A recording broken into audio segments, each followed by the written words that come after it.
Hello. हाँ जी, नमस्कार। नमस्कार। मैम, फिर से स्वागत है आपका बीआईपी सॉल्यूशंस के क्वेश्चन एंड आंसर सेशन में। धन्यवाद। आशा करता हूँ तो इसी संदर्भ में मैं एक क्वेश्चन देख रहा हूँ कि आपके सब्सक्राइबर्स ने आप एक वीडियो पे क्वेश्चन उन्होंने डाला है, पूछा है। जैसा कि आपने बोला था कि सभी गुरुओं को सुने, जैसे सदगुरु को या फिर श्री श्री रविशंकर जी हो गए या फिर ब्रह्म कुमारी हो गए, सभी को सुनना चाहिए। तो उनका क्वेश्चन ये है कि अगर हम लोग सभी को सुने तो कैसे ये हम लोग मान सकते हैं कि किनका बात सही है, सभी को कैसे सुन सकते हैं, किनको बुद्ध की प्राप्ति हो चुकी है, किनको भगवान के नजदीक हैं, ये कैसे पता करें और क्यों हम सबको फॉलो करें, सबको सुने। तो इस पे थोड़ा प्रकाश डालें तो उनका ये क्वेश्चन का जवाब मिल जाए शायद। देखिए, मैंने ये कहना चाहा कि हम सबको सुने चाहे ना सुने, हमारे अंदर किसी के को लेकर नेगेटिव नकारात्मक फीलिंग नहीं होनी चाहिए तब तक जब तक कि हमने उनके बताए हुए रास्ते पे चल के नहीं देखा। मेरा सिर्फ इतना कहना है कि जब हम किसी और को क्रिटिसाइज करते हैं, क्योंकि मेरे पास कमेंट्स आ रहे थे, कोई कमेंट ये कर रहा था कि ओशो बहुत ज्ञानी है, बाकी सब उनको पढ़ पढ़ के बोलते हैं, सब बिजनेस करते हैं, है ना। फिर कोई कह रहा था कि ओशो खुद पढ़ पढ़ के बोलते हैं, है ना। तो कोई ओशो के खिलाफ था, कोई ओशो के फॉर था तो बाकी लोगों के खिलाफ था। मैंने इस दृष्टि पे सवाल उठाया। मैं ये नहीं चाहती या ऐसा नहीं होना चाहिए कि आध्यात्म की दुनिया अंधभक्तों की दुनिया बन जाए, या तो हम किसी के फॉर खड़े हैं या किसी के अगेंस्ट खड़े हैं। क्यों? हम सुने, हमको जो पसंद आते हैं हम उनको फॉलो करने की कोशिश करें, लेकिन उनको भी फॉलो हम अंधभक्तों की तरह ना करें। आप समझ रहे हैं? अब मैं बात करती हूँ कि जैसे कुछ लोगों ने कहेंगे सदगुरु के बारे में, सदगुरु जग्गी वासुदेव के बारे में बात करते हैं। तो सदगुरु जग्गी वासुदेव जब इनर इंजीनियरिंग की बात कर रहे हैं, है ना, मैंने उनका कार्यक्रम अटेंड नहीं किया है, लेकिन उन्हें कुछ मेडिटेशंस बताई हैं, कुछ क्रियाएं बताई हैं जो मैंने करके देखा। जब मैंने करके देखा तो मैंने कहा, मैंने ये जाना कि इससे मन ठहरता है ना। और वो जो मेडिटेटिव प्रक्रिया है वो कहीं पर्टिकुलर जगह पे फोकस करती है। कुछ उनकी मेडिटेशन हार्ट के पास फोकस करती है, कुछ यहाँ आज्ञा चक्र के पास फोकस करती है, और अच्छी एनर्जी का रोटेशन होता है उनकी मेडिटेटिव टेक्निक से। ठीक है। अब बात आती है कि अगर लोग कहें कि क्योंकि वो इनर इंजीनियरिंग के बारे में बता रहे हैं और वो काम कर रहा है, तो अब हमने वो किया इनर इंजीनियरिंग, और हमको लगा कि नहीं यार ये तो सही बता रहे हैं, और उसके बाद हम उनके भक्त बन गए।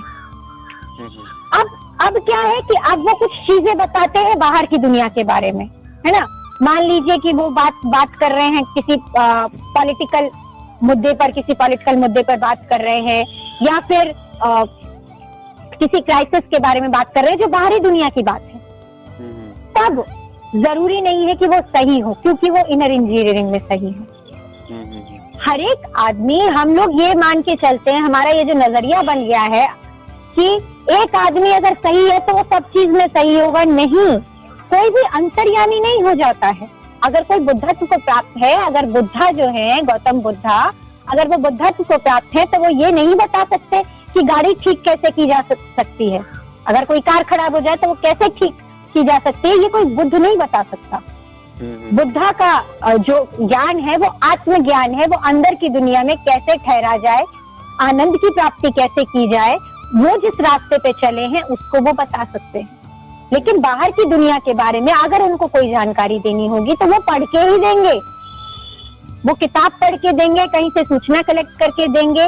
मेडिटेशन करने वाले लोग कंपैरेटिवली जो है उनका दिमाग तेज चलता है, चीजों को तेजी से ग्रास्प कर सकते हैं, तर्क वितर्क की शक्ति उनकी अच्छी होती है, तो हम उनसे राय ले सकते हैं। लेकिन उनकी राय हर मामले में 100% सही हो, ऐसा नहीं होता। तो मैं ये नहीं कह रही कि आप जग्गी वासुदेव या श्री रविशंकर या ओशो किसी के भी एकदम अंधभक्त बन जाए कि वो जो कहे वो एकदम सही कह रहे हैं। मैं ये कह रही हूँ कि ना आप उनके खिलाफ खड़े होइए, ना आप उनके फॉर खड़े होइए। उनकी रिस्पेक्ट करिए कि अगर आपको कुछ वो अच्छा दे देते हैं, अगर आपको नहीं उनमें कुछ अच्छा नजर आता उनको मत सुनिए, लेकिन डिसरिस्पेक्ट मत करिए। क्यों डिसरिस्पेक्ट नहीं करिए? क्योंकि उनको डिसरिस्पेक्ट करने से, उनको चोर कह देने से, उनकी बुराई कर देने से आप उनका कुछ भी बुरा नहीं जाएगा। उनके 10,000 फॉलोवर है, अगर 10 लाख फॉलोवर हैं, 10 मिलियन फॉलोवर हैं, 1 लाख कम भी हो जाते हैं, 1 लाख उनको क्रिटिसाइज भी करते हैं, उससे उनका बहुत घटने वाला नहीं है।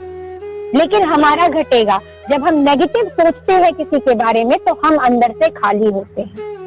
हमारा अधिकार नहीं है, जब तक हमारे पास बुद्धत्व प्राप्त नहीं है, हमारा अधिकार ये नहीं है कि हम किसी को कहें कि इसको बुद्धत्व नहीं प्राप्त है, या फिर हम ये कहें कि इसको प्राप्त है। हम दोनों तरफ में हमको सिर्फ ये कहना चाहिए कि हमें नहीं मालूम कि इसको प्राप्त है कि नहीं है। हम सुन के देख ले, कुछ अच्छा मिले ले ले, नहीं मिले नहीं ले, हमको उसको नहीं सुनना है नहीं सुने, हम उसकी बुराई करने में ना लग जाए,